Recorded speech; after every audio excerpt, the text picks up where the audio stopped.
4,000-year-old skulls reveal ancient Egyptian cancer treatment. Doctors went to incredible lengths to try and save these patients, but were probably unsuccessful. Urchins in ancient Egypt may have attempted to treat cancer by cutting away tumors on patient skulls, new research shows. While observing the cancer-ridden crania of 2 Egyptian corpses, the study authors noticed cut marks that are likely to have been made by doctors who tried to remove the growths thousands of years ago. This is an extraordinary new perspective in our understanding of the history of medicine, explains study author Professor Edgar Camaros in a statement. This finding is unique evidence of how ancient Egyptian medicine would have tried to deal with or explore cancer more than 4,000 years ago. A wealth of ancient Egyptian texts point towards an intrepid medical tradition as doctors sought innovative cures for tooth decay, physical injuries, and various illnesses. However, given that cancer continues to represent a major hurdle for modern medicine, it's highly unlikely that the ancients were able to successfully treat the disease.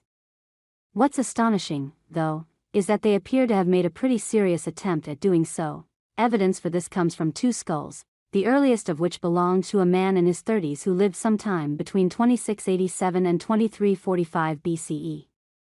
This particular cranium displayed a large lesion that is consistent with tissue destruction caused by a cancerous growth, as well as several dozen smaller, metastasized lesions spread across the skull. Around these smaller injuries, the researchers noticed cut marks that are likely to have been made with a sharp metal instrument, suggesting that they probably resulted from an attempt to surgically remove the tumors.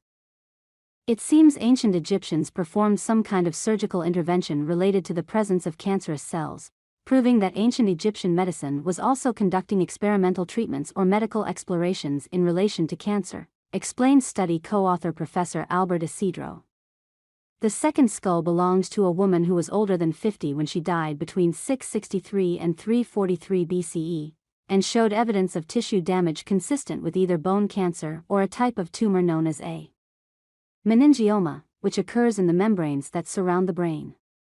This same skull also features a large wound that is likely to have been produced in the context of a face-to-face frontal attack, with all characteristics of an interpersonal violent event involving a right-handed perpetrator.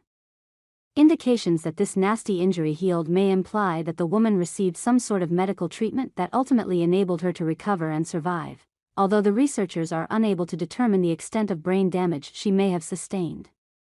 Finding such a vicious wound on a female adds another layer of intrigue to this study, as violence-related injuries are typically only seen in males. Was this female individual involved in any kind of warfare activities?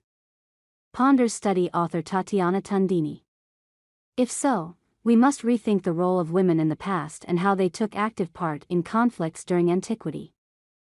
Exactly how these 2 ancient individuals met their eventual ends is currently uncertain, and it's impossible to say if their cancer treatments were successful. However, given the advanced stage of their malignant conditions, there's a pretty high chance that neither survived their illness. The study is published in the journal Frontiers in Medicine. Feel free to leave a comment below. Thank you for following. Don't forget to subscribe to the channel to stay updated with hot news every day.